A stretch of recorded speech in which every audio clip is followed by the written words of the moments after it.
We hold these truths to be self-evident. That all men are created equal. Endowed by their Creator with certain unalienable rights.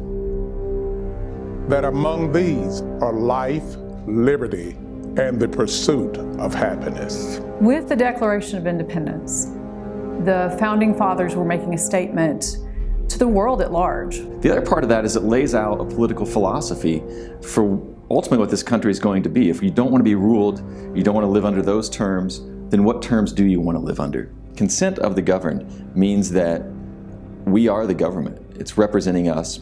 And I think it's important to remember when we say all men are created equal and we start off in a government that clearly all men are not being treated equal, we have to remember that it represents the flaws of our own humanity. Thomas Jefferson, when he is writing his original draft, addresses slavery in the Declaration of Independence. In the long list of grievances against the king, he includes slavery. He says he's saddled us with this condition that now we have to figure out how to extract ourselves from, but also that we were authoring something brand new, something that had never been done. And so in contrast to Europe, where the Creator is giving rights to kings, divine rights to rule, we're going to say that the Creator has given the right to equality to all men.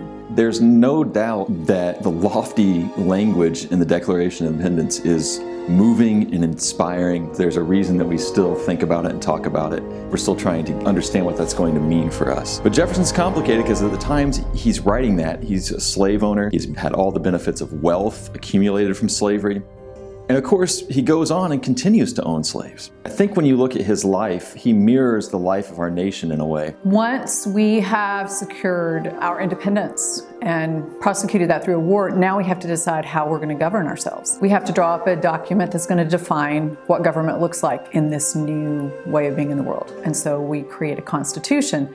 Originally, the colonies were governed by the Articles of Confederation, but that was very loose and ineffective, and so a convention is called together to address problems with the Articles. But that convention is going to create a brand new document. What happens with the Constitution, we have things like the Three-Fifths Compromise, we have the end of the slave trade. Those things are all embedded in the way we're going to govern ourselves, what it's going to mean to have laws of this land. One of the provisions made for slavery in the Constitution provides a fixed date, at which point the slave trade could be ended, 1808. Slavery shows up again, Three-Fifths Clause, which has to do with apportionment of representatives, where slaves are only going to be counted as 3/5 a person. And this is important because this is going to affect how many representatives these slave states get to send to the Congress in comparison with free states who are not counting them at all. So America is expanding following the creation of the Constitution. And Tennessee is going to be right at the forefront of that. This is the frontier. We become a state in 1796. And important figures begin to emerge as we are grappling with things like Indian removal and the expansion of slavery into this state. People like Andrew Jackson, Sam Houston, Thomas Hart Benton, they are among the last generation that is going to be firmly devoted to the Union and yet be pro-slavery. What happens is, of course, the cotton gin comes in and slavery becomes so profitable and it becomes so ingrained in a way of life that it becomes that much harder to resolve it. We go from a time when we're uncertain about what it means to have slavery in this country to a point where all of a sudden it becomes a means to profound wealth.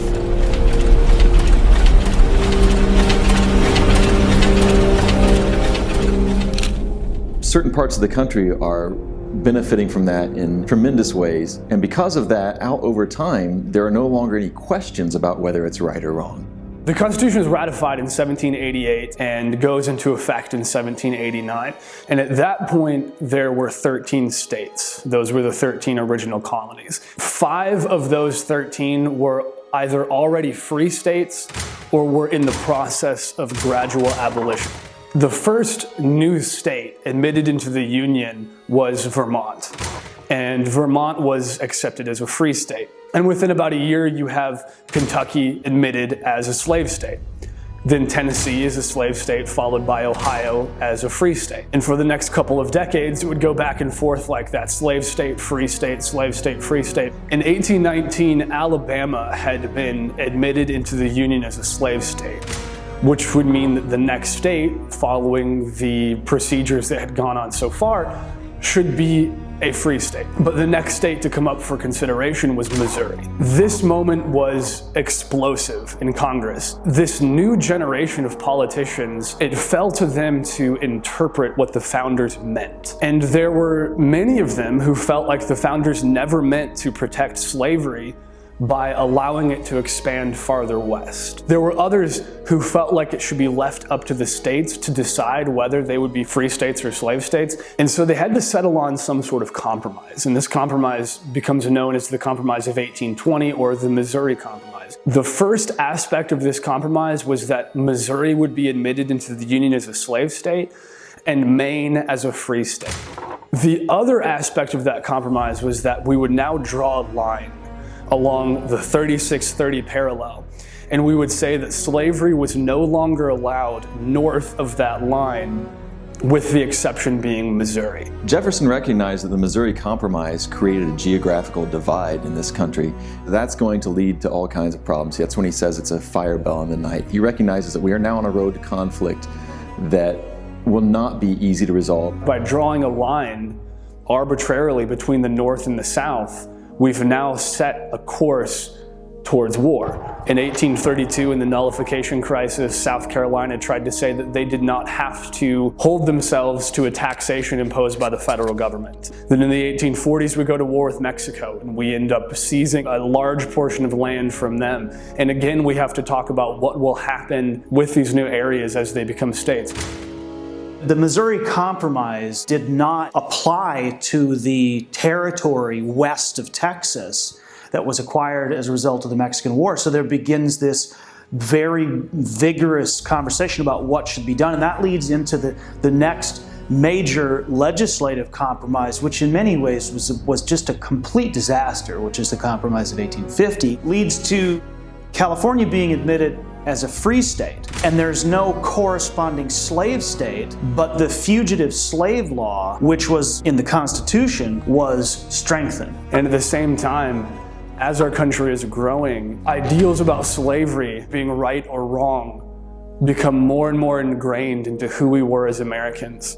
The abolition movement in the North had kind of always been there, really since the beginning. But what begins to happen is they are becoming progressively more and more weary of this constant debate over slavery. There's this sectional conflict. The two portions of the country are beginning to drift away. They don't look at the country the same. And when you have two parties that are looking at the same thing and just blaming one another, you have a situation that's unbelievably toxic. Slavery goes from being something that is a necessary evil in the time of the founders, something that we hope to phase out eventually, to becoming a positive good that needs to be protected indefinitely, as John C. Calhoun put it. We kind of throw out the decades of compromise that had been put into effect so far with the Kansas-Nebraska Act. Rather than slavery not being allowed north of a certain line, we've now said that at least these territories, Kansas and Nebraska, we would allow a system of popular sovereignty where the people in those states would be allowed to decide for themselves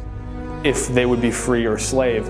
And for many people, they thought that this was the exact opposite of what they had agreed upon. And in the couple years after that, you have a few more things that really put this issue to the test. One of the biggest has to have been the Dred Scott decision. There was a slave named Dred Scott who had lived for a long time with his owner in the northern states, and believed that since he had lived in the northern states, he should be able to live underneath the rules of those new states. And his case worked its way all the way up to the Supreme Court. And eventually, with the result of this decision, Chief Justice Roger B. Taney said in his majority opinion, "The Negro has no place the white man is bound to respect." The result of the Dred Scott decision was the Supreme Court ruled that black people in the United States had no legal rights whatsoever.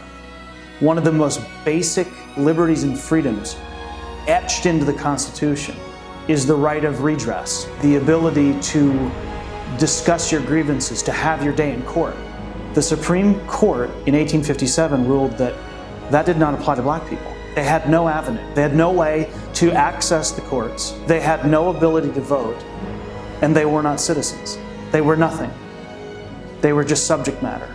It's stunning to think that the Supreme Court came to that decision.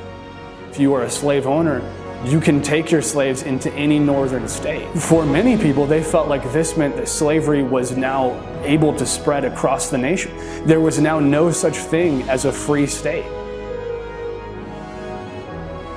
This is where Abraham Lincoln emerges as, in many ways, a voice in the wilderness. For those who would say that Lincoln did not care about black people, did not care about slaves, didn't have a sort of moral compass within him, should read the Lincoln and Douglas debates, because he was proclaiming loudly, vigorously, and publicly, over and over and over again, that Thomas Jefferson and the founders meant what they said. The words were literal. The Dred Scott decision was so absolutely morally bankrupt and wrong.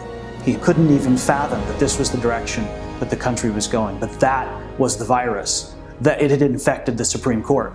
And if it could get into Congress and could take over the executive branch, and then it got the court, all three wings of government were strictly for the white man.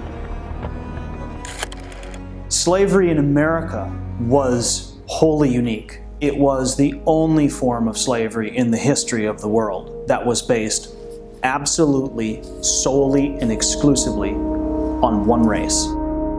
Slavery by 1860 was a Southern institution, but it was an American problem.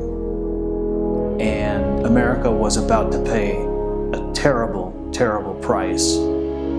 It becomes something that we'd be willing to go to war to protect.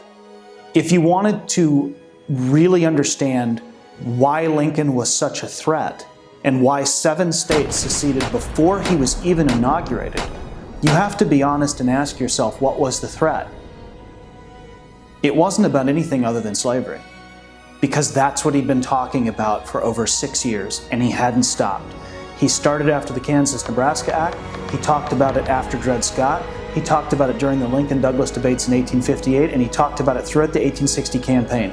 He talked about it and talked about it and talked about it and would not stop talking about it, even though he wasn't promoting equality. But he understood that slavery was simply wrong and not the condition of any man. He said that to Stephen Douglas. He said, "I do not need to own a Negro, nor do I need to marry one. I can just leave them alone." What was the Civil War fought over? It's not as simple as saying either states' rights or slavery, but for so long the slavery piece was denied, as if my people weren't worthy enough to be fought over, that we were treated so much like cattle, that we weren't important enough to see the blood of thousands upon thousands of white men shed. It had to have been for some other reason, not for that reason. Our country went to war because 7 and then eventually 11 states seceded or attempted to secede from the United States of America, driven by the politics of slavery and the election of a man from Illinois, who was their greatest threat come to life.